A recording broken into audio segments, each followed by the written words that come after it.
नमस्कार, विशेष बातमी समोर येते। भव्य महिला मेळाव्याचं आयोजन, सन्मान नारी शक्तीचा खेळ पैठणीचा, संजीवनी मल्टीपर्पज फाउंडेशन व संजीवनी सखी मंच यांच्या विद्यमाने संपन्न होणार उत्साहवर्धक उपक्रम।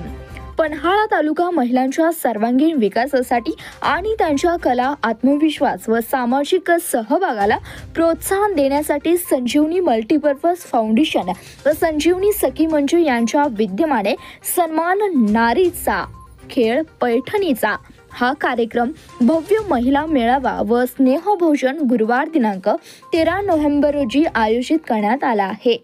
या उपक्रमामागील प्रेरणास्त्रोत व संकल्पन आहेत संजीवनी सखी मंचच्या अध्यक्ष डॉक्टर सौ स्वाती दीपक पाटील मॅडम। या मेळाव्याचे उद्दिष्ट ग्रामीण व शहरी महिलांना एकत्र आणून त्यांना आत्मनिर्भरतेचा, सामाजिक ऐक्याचा आणि आनंदाचा नवा अनुभव देणे हे आहे।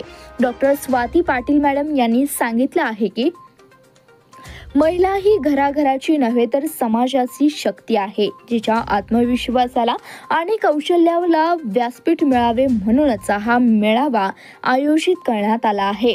पैठणीचा खेळ हा महिला सन्मान, संस्कृती आणि उत्साहाचा संगम ठरेल। या मेळाव्यासाठी परिसरातील विविध महिला बचत गट तसेच संजीवनी सखी मंचच्या सर्वच माता भगिनी यांनी सहभागी होऊन कार्यक्रमाची शोभा वाढवावी। या भव्य उपक्रमामुळे महिलांमध्ये नवचैतन्य निर्माण होऊन समाजात स्त्री शक्तीचे सुंदर दर्शन घडणार आहे। संजीवनी सखी मंचच्या या उपक्रमाचे सर्व स्तरातून कौतुक होत आहे। धन्यवाद। प्रतिनिधी शंकर कुंभार, CBS न्यूज मराठी, पन्हाळा।